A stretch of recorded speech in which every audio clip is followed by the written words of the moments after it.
یا ایھا الذین آمنوا، اے ایمان والو، لا تقربوا الصلاۃ، نہ قریب جاؤ نماز کے، وانتم سکارا، اس حالت میں کہ تم نشے میں ہو۔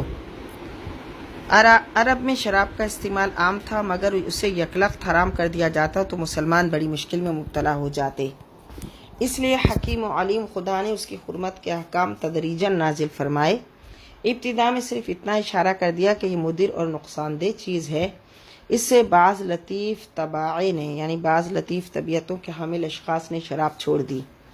پھر یہ آیت نازل ہوئی جس میں اوقات نماز میں شراب کی ممانعت کر دی گئی۔ اس کا اثر یہ ہوا کہ دن میں شراب کا استعمال بند ہو گیا۔ عشاء کی نماز کے بعد لوگ اس سے شوق کرتے۔ کچھ مدت بعد شراب کی قطعی حرمت کا حکم نازل ہوا۔ حتی تعلموا، یہاں تک کہ تم سمجھنے لگو، ما تقولون، جو زبان سے کہتے ہو۔ حضور اقدس صلی اللہ علیہ وسلم نے فرمایا کہ اگر نماز پڑھتے ہوئے تم پر نیند کا غلبہ ہو جائے تو نماز چھوڑ دو اور جا کر سو رہو، کیونکہ نماز پورے ہوش و حواس میں ادا کرو۔ ولا جنوباً، اور نہ جنابت میں، الا عابری سبیل، مگر یہ کہ تم حالت سفر میں ہو۔ یعنی کس حالت میں تم نماز کے قریب مت جاؤ؟ جب تم نشے کی حالت میں ہو تب بھی، جب تم جنابت کی حالت میں ہو تب بھی۔ تو جنابت کی حالت میں بندے پر چونکہ غسل فرض ہو جاتا ہے، لہٰذا اس وقت بھی اس کے لیے نماز پڑھنی جائز نہیں ہے۔ الا عابری سبیل، مگر یہ کہ تم سفر کر رہے ہو۔ سفر میں چونکہ اس کو اجازت ہوتی ہے کہ اگر وہ پانی نہ پائے تو پھر تیمم کر لے۔ حتی تغتسلوا، یہاں تک کہ تم غسل کر لو۔ وَإِن كُنتُم مَرْضَىٰ، اور اگر ہو تم بیمار، او علی سفر، یا سفر میں ہو، او جاء احد منکم من الغائط، یا کوئی تم میں سے قضائے حاجت سے آئے، او لامستم النساء، یا ہاتھ لگایا ہو تم نے اپنی عورتوں کو، فلم تجدوا ماء، پھر تم پانی نہ پاؤ، فتیمموا، تو اس صورت میں تیمم کر لو۔ امام اعظم ابو حنیفہ رحمۃ اللہ علیہ کے نزدیک مٹی اور مٹی کی جنس کی سب چیزوں، مثلا پتھر، ریت وغیرہ سے بھی تیمم جائز ہے، بشرط یہ کہ وہ پاک ہو۔ فتیمموا، پس تیمم کر لو، صعیدا طیبا، پاک مٹی سے، فامسحوا، پھر ہاتھ پھیرو، بوجوہکم، اپنے چہروں پر، وایدیکم، اور اپنے بازوؤں پر، ان اللہ، بے شک اللہ، کان، ہے، عفوا، معاف فرمانے والا، غفورا، بخشنے والا۔ تیمم کی نیت کر کے دونوں ہاتھ زمین پر مارے، پھر اس کو دونوں انگوٹھے آپس میں یوں ملائے اور اس کو جھاڑے۔ اس کے بعد وہ دونوں ہاتھ جو ہے اپنے چہرے پر پھیرے، پھر اسی طرح دوبارہ 10 ضرب لگائے، اور اس سے پھر اپنے دونوں ہاتھوں پر پھیرے، پھر یعنی ان ہاتھوں کو جو ہے اپنے پورے کلائی تک جو ہے کونیوں تک کے بازوؤں پر پھیرے۔ الم تری الی الذین، کیا تم نے نہیں دیکھا ان لوگوں کو، اوتوا نصیبا، جنہیں دیا گیا حصہ، من الکتاب، کتاب سے، یشترون الضلالۃ، وہ مول لے رہے ہیں گمراہی کو، یعنی گمراہی کو وہ خرید رہے ہیں، ویریدون، اور وہ چاہتے ہیں، ان تضلوا السبیل، کہ تم بھی راہ راست سے بہک جاؤ۔ یہود و نصارہ کو آسمانی کتاب دی گئی، انہوں نے اس کی قدر نہ کی، مال و جاہ حاصل کرنے کے لیے اس کے احکام کو نظر انداز کر دیا، اب وہ تمہیں بھی گمراہ کرنے کی کوشش میں ہیں۔ واللہ اعلم باعدائکم، اللہ خوب جانتا ہے تمہارے دشمنوں کو، وکفی باللہ ولیا، اور کافی ہے تمہارے لیے اللہ حمایتی، وکفی باللہ نصیرا، اور کافی ہے تمہارے لیے اللہ مددگار۔ اب قرآن کو پڑھنے والے، سمجھنے والے یقیناً اس بات کو جان لیں گے کہ اللہ تعالیٰ نے مسلمانوں کو ان کے دشمنوں کی ارادوں کے بارے میں کتنا خبردار کیا، اور بار بار یہ بتایا کہ اے مسلمانوں، وہ تمہیں بہکانا چاہتے ہیں، وہ تمہیں سیدھی راہ سے ہٹانا چاہتے ہیں۔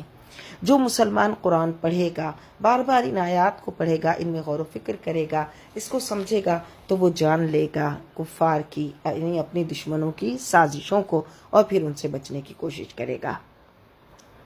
پھر وہ بار بار یہ نہیں کرے گا کہ کہے گا کہ یہ دشمنوں کی سازش ہے. اگر دشمنوں کی سازش ہے تو الحمدللہ وہ بھی پھر دشمنوں کی سازش کو بخوبی سمجھتا ہے، تو وہ کبھی ان کی سازش کی طرف نہیں جائے گا. من الذین ہادو، کچھ لوگ جو یہودی ہیں، یحرفون الکلمہ، پھیر دیتے ہیں اللہ کے کلام کو. یعنی کیا کہ رسالت مآب صلی اللہ علیہ وسلم کی تعریف و توصیف جس سے توریت کے صفات مزین تھے، جان بوجھ کر وہ ان کا انکار کرتے ہیں اور ان کے من گھڑت معنی بیان کرتے ہیں. یحرفون الکلمہ عن مواضعہ، پھیر دیتے ہیں اس کو کلام کو اس کی اصل جگہوں سے. ویقولون، اور کہتے ہیں سمعنا، ہم نے سنا، وعصینا، اور ہم نے نافرمانی کی، واسمع غیر مسمع، اور سنو تم نہ سنائے جاؤ، وراعنا، کہتے ہیں راعنا لیم بالسنتہم، بل دیتے ہوئے اپنی زبانوں کو، وطعنا فی الدین، اور طعنہ زنی کرتے ہوئے دین میں. غیر مسمعین کے دو مفہوم ہو سکتے ہیں، دعا کے لیے بھی، یعنی کوئی ناگوار بات آپ کو نہ سننی پڑے، اور بد دعا کے لیے بھی کہ آپ کچھ نہ سن سکیں. اور وہ یہ کلمہ بولتے وقت دوسرے معنی مراد لیتے تھے. رائنا کہتے وقت زبان کو لچک دیتے تاکہ رائنا ہو جائے، اور اس سے بالکل معنی بدل جاتا تھا. ان کا یہ رویہ اس فخر دو عالمیہ کے ساتھ تھا جس کے دربار میں فرشتے بھی حاضر ہوتے ہیں تو تصویر ادب بن کر ہوتے ہیں. اس لیے پھر اللہ کیا فرما رہا ہے؟ وَلَوْ أَنَّهُمْ قَالُوا سَمِعْنَا، اور انہیں تو یہ چاہیے تھا کہ وہ یوں کہتے ہم نے آپ کا ارشاد سنا، وَأَطَعْنَا، اور ہم نے اسے مان لیا، وَاسْمَعْ، اور ہماری عرض سنیے، وَانظُرْنَا، اور نگاہ کرم فرمائیے، لَكَانَ خَيْرًا لَهُمْ وَأَقْوَمَا، تو یہ ان کے لیے بہت بہتر ہوتا اور بہت درست. وَلَكِنْ لَعَنَهُمُ اللَّهُ، لیکن اللہ نے انہیں اپنی رحمت سے دور کر دیا، بِكُفْرِهِمْ، ان کے کفر کے سبب. پتہ چلا کہ بارگاہ رسالت مآب صلی اللہ علیہ وسلم میں بے باکی کرنے والوں کو در رحمت سے دور کر دیا جاتا ہے. فَلَا يُؤْمِنُونَ إِلَّا قَلِيلًا، بس نہیں ایمان لائیں گے مگر تھوڑے سے. یا ایھا الذین اوتوا الکتاب، اے وہ لوگوں جنہیں دی گئی کتاب، آمنو، ایمان لاؤ، بما نزلنا، اس کتاب پر ایمان لاؤ جو ہم نے نازل فرمائی، مصدقا لما معکم، تاکہ تصدیق کرے اس کتاب کی جو تمہارے پاس ہے، من قبل، اس سے پہلے، ان نطمس وجوہا، کہ ہم مسخ کر دیں چہرے، فنردھا علی ادبارہا، یا پھر پھیر دیں انہیں پشتوں کی طرف، او نلعنہم، یا لعنت کریں ان پر، کما لعنا اصحاب السبت، یا پھر جیسے لعنت کی سبت والوں پر، ہفتے کے دن والوں پر. وکان امر اللہ مفعولا، اور اللہ کا حکم پورا ہو کر رہتا ہے. کسی چیز کا نام و نشان مٹا دینے کو عربی میں طمس کہتے ہیں، اور چہرے کا حلیہ بگاڑ دینا اور اس کے نقش و نگار کو خراب کر دینا طمس الوجہ کہلاتا ہے. علامہ بیضاوی، قرطبی اور دوسرے جلیل القدر مفسرین نے اس کا یہ مفہوم بیان کیا کہ یہود جن پر اسلام اور پیغمبر اسلام کی صداقت بالکل عیاں تھی، واضح تھی، وہ پھر بھی انکار پر بضد تھے. انہیں تنبیہ کی جا رہی ہے کہ باز آ جاؤ، یہ ضد اچھی نہیں. اگر تم حق کے سامنے جھکے نہیں تو یاد رکھو کہ حق قبول کرنے کی صلاحیت سے محروم کر دیے جاؤ گے. پھر تمہاری آنکھیں دیکھ تو رہی ہوں گی لیکن حق کو پہچان نہیں سکیں گی، تمہارے کان سن تو رہے ہوں گے لیکن حق کو نہیں سن سکیں گے. بعض علماء نے کہا کہ یعنی ان کے چہروں پر جو رونق اور تر و تازگی ہے وہ چھین لی جائے گی. ان اللہ، بے شک اللہ، لا یغفر، نہیں بخشتا، ان یشرک بہ، اس بات سے کہ شرک کیا جائے اس کے ساتھ، ویغفر، اور بخش دیتا ہے، ما دون ذالک، جو اس کے علاوہ ہے، لمن یشاء، جس کو چاہتا ہے. ومن یشرک باللہ، اور جو شریک ٹھہراتا ہے اللہ کے ساتھ، فقد افترا، وہ ارتکاب کرتا ہے، اثما عظیما، بڑے گناہ کا. الم ترا، کیا دیکھا نہیں آپ نے، الی الذین، ان لوگوں کو، یزکون انفسہم، جو خود کو پاک باز بتلاتے ہیں، جو خود کو پاک باز بتلاتے ہیں، بل اللہ یزکی من یشاء، بلکہ یہ تو اللہ کی شان ہے پاک باز بنا دے جسے چاہے، ولا یظلمون فتیلا، وہ نہیں ظلم کیے جائیں گے کھجور کی گٹلی کے ریشے کے برابر۔ انظر، دیکھیے، کیفا، کیسے، یفترون علی اللہ الکذب، گھڑتے ہیں اللہ پر جھوٹ، وکفا، اور کافی ہے، بھی اسما مبینہ، انہیں رسوا کرنے کے لیے یہ کھلا گناہ۔ الم ترا، کیا نہیں دیکھا تم نے، الی الذین، ان لوگوں کی طرف، اوتوا نصیبا من الکتاب، جنہیں دیا گیا کتاب سے حصہ، یؤمنون بالجبت والطاغوت، وہ اعتقاد رکھتے ہیں جبت اور طاغوت پر۔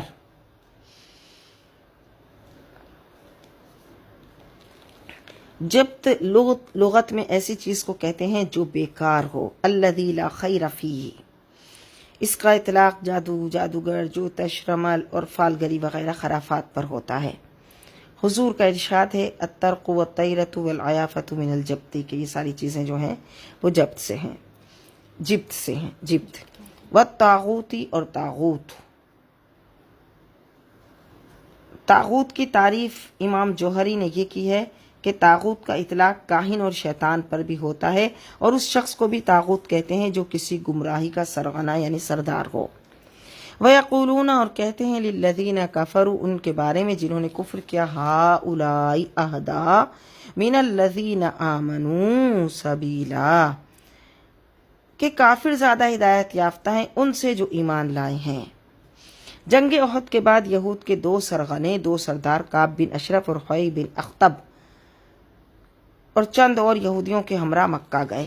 تاکہ کفار کو مسلمانوں پر حملہ کرنے کے لیے ابھاریں۔ ابو سفیان نے ان سے کہا، دیکھو ہمارے پاس تو کتاب نہیں، تم تو صاحب کتاب ہو، تمہارے پاس کتاب ہے، علم ہے، بتاؤ کہ سیدھے راستے پر کون ہے، ہم ہیں یا یہ محمد صلی اللہ علیہ وسلم؟ کفار مکہ کو خوش کرنے کے لیے یہودیوں کے سرغنہ نے، کہ جو اپنی کتابوں میں صحیح اور سچ پڑھ کر آئے تھے کہ نبی آخر الزماں یہی ہیں، کہنے لگے، نہیں، ان سے زیادہ تو تم ہدایت پر ہو،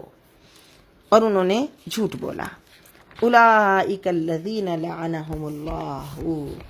یہی وہ بدبخت ہیں جن پر لعنت کی اللہ نے، ومن یلعن اللہ، اور جس پر اللہ لعنت بھیجے، فلن تجد لہ نصیرا، تو ہرگز نہ پائے گا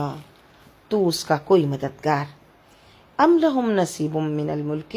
کیا ان کے لیے کوئی حصہ ہے حکومت میں؟ فإذا لا یؤتون الناس نقیرا، اگر ایسا ہوتا تو نہ دیتے لوگوں کو تل کے برابر۔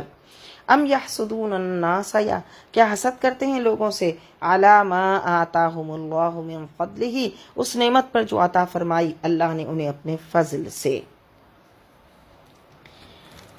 یہودیوں کو یہ اسلام دشمنی محض حسد کی وجہ سے تھی، بس کہ یہ خاندان ابراہیمی کا چشم و چراغ ہے جس پر اب نبوت آئی، تو حضرت ابراہیم کے خاندان کو تو اس کے رب نے نبوت، کتاب، حکمت، وسیع سلطنت سے سرفراز فرمایا،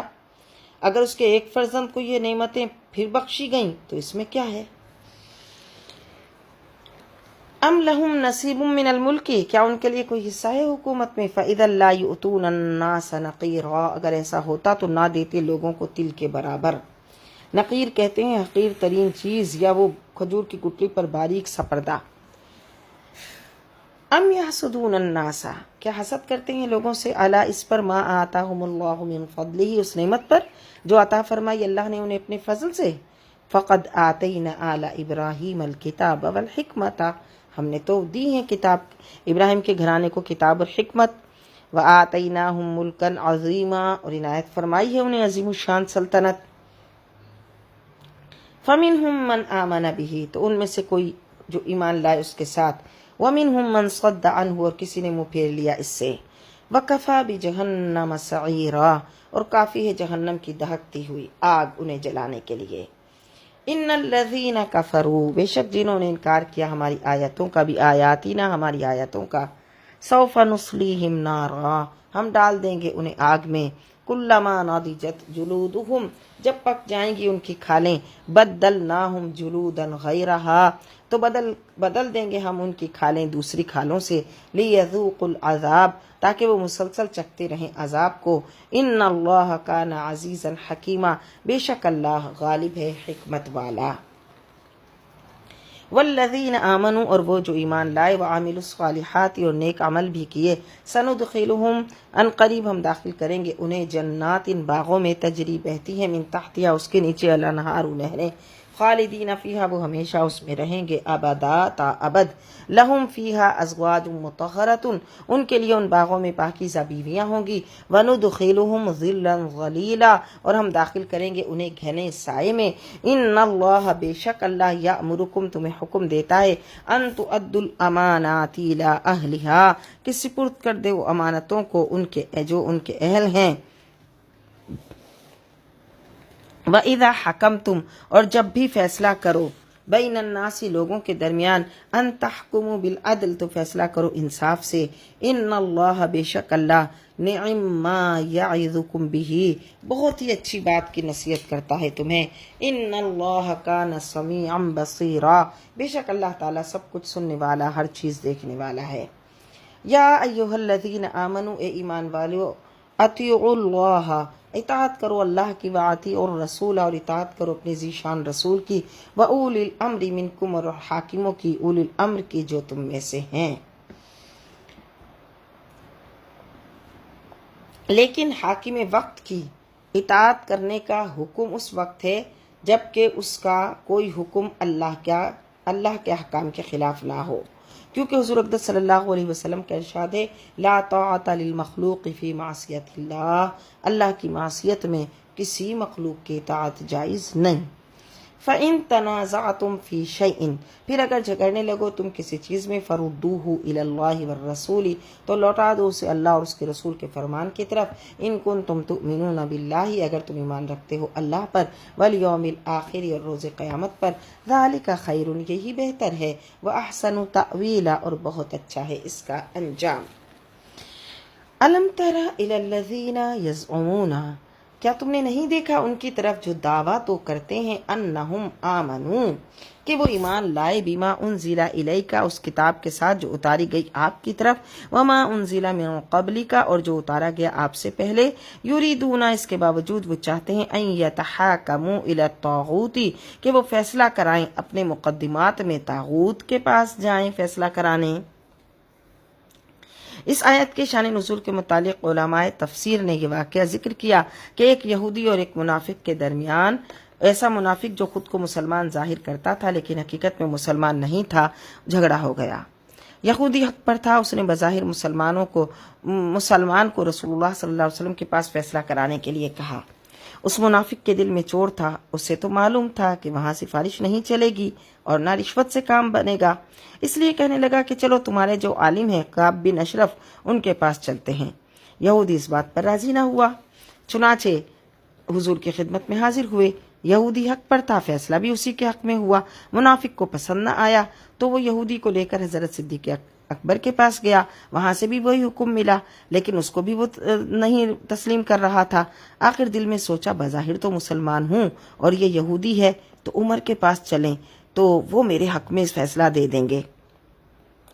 چنانچہ اس نے یہودی کو اس پر راضی کر لیا جب وہاں پہنچے تو یہودی نے عرض کی کہ پہلے حضور اقدس صلی اللہ علیہ وسلم سے فیصلہ ہم کروا کر آ چکے ہیں اب یہ مجھے آپ کے پاس لایا ہے حضرت عمر رضی اللہ تعالی عنہ نے ارشاد فرمایا رویدہ کما حتی اخرج الیکما میرے واپس آنے تک تم ٹھہرو چنانچہ آپ گھر تشریف لے گئے تلوار لے کر واپس آئے اور اس منافق کا سر قلم کر دیا یعنی جو اللہ اور اس کے رسول کے فیصلے کو تسلیم نہیں کرتا تو حضرت عمر فاروق نے فرمایا کہ میں اس کا فیصلہ یوں کیا کرتا ہوں اس پر یہ آیت نازل ہوئی اور حضور نے حضرت عمر رضی اللہ تعالیٰ عنہ کو الفاروق یعنی حق و باطل میں فرق کرنے والا یہ لقب عطا فرمایا وقد امروا حالانکہ انہیں حکم دیا گیا تھا ان یکفروا بہ کہ وہ تو انکار کریں طاغوت کا وَيُرِيدُ الشَّيْطَانُ اور چاہتا ہے شیطان ان يضلهم ضلالا بعیدا بہکا دے شیطان انہیں بہت دور تک وَإِذَا قِيلَ لَهُمْ تَعَالَوْا جب کہا جائے انہیں کہ آؤ إِلَى مَا أَنزَلَ اللَّهُ وَإِلَى الرَّسُولِ اس کتاب کی طرف جو اتاری ہے اللہ نے اور اس کے اللہ نے اور اس کے رسول پاک کی طرف رأیت المنافقین تو آپ دیکھیں گے منافقوں کو یصدون عنک منہ موڑ لیتے ہیں آپ سے صدوداً روگردانی کرتے ہوئے یعنی منافقین کی یہ عادت تھی کہ جس مقدمے کے متعلق انہیں یقین ہوتا کہ فیصلہ ان کے حق میں ہوگا تو اس کو تو بارگاہ نبوت میں لے کر حاضر ہوتے، اور جب یہ خیال ہوتا کہ وہ جھوٹے ہیں تو پھر ایسے حاکم کے پاس جاتے جہاں انہیں پتا تھا کہ وہ رشوت دے کے اپنے حق میں فیصلہ کروا لیں گے۔ اسی طرح آج کا مسلمان بھی تو یہ کرتا ہے کہ شریعت کا قانون اس کے خلاف ہے تو وہ فوراً دوسرے قوانین اور رسم و رواج کی آڑ لے لیتا ہے۔ آج کا مسلمان بھی کس راہ پہ چل پڑا ہے؟ فَكَيْفَ إِذَا أَصَابَتْهُمْ مُصِيبَةٌ، پس کیا حال ہوتا ہے جب پہنچتی ہے انہیں مصیبت، یعنی جب ان کے نفاق کا پردہ چاک ہو جاتا ہے، بما قدمت ایدیہم، اسی کرتوت کی سبب جو انہوں نے آگے بھیجا، ثم جاؤک یحلفون باللہ، پھر آپ کے پاس قسمیں اٹھاتے ہوئے آتے ہیں، ان اردنا الا احسانا و توفیقا، ہم نے تو قصد نہیں کیا تھا مگر بھلائی کا اور باہمی مصالحت کا۔ اولئک الذین یعلم اللہ، یہ لوگ ہیں اللہ خوب جانتا ہے جو کچھ ما فی قلوبہم، ان کے دلوں میں ہے، یعنی وہ لاکھ جھوٹی قسمیں کھائیں اللہ ان کے دلوں کے پوشیدہ راز سے واقف ہے۔ فَأَعْرِضْ عَنْهُمْ، اے حبیب چشم پوشی فرمائیے ان ناکارہ لوگوں سے، وَعِظْهُمْ، اور نصیحت کرتے رہیے، وَقُلْ لَهُمْ، اور کہیے انہیں، فی انفسہم، تنہائی میں، قولا بلیغا، ایسی بات جو مؤثر ہو۔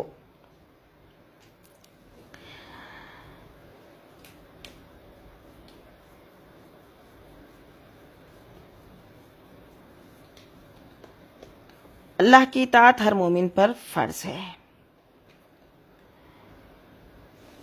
اور اللہ کی اطاعت یہ بھی ہے کہ اس کے رسول کا حکم بھی مانا جائے۔ وَمَا أَرْسَلْنَا مِن رَسُولٍ، نہیں بھیجا ہم نے کوئی رسول، إِلَّا مگر لِيُطَاعَ بِإِذْنِ اللَّهِ، اس کی اطاعت کی جائے اللہ کے اذن سے۔ وَلَوْ أَنَّهُمْ، اور اگر یہ لوگ اذ ظلموا، جب ظلم کر بیٹھے تھے، انفسہم، اپنے آپ پر، جاؤ کا، حاضر ہوتے آپ کے پاس، فاستغفروا اللہ، مغفرت طلب کرتے ہوئے اللہ تعالی سے۔ اے رحمت مجسم، اگر یہ دنیا بھر کے قصور کر کے، اپنی جانوں پر ظلم کر کے، نادم و تائب ہو کر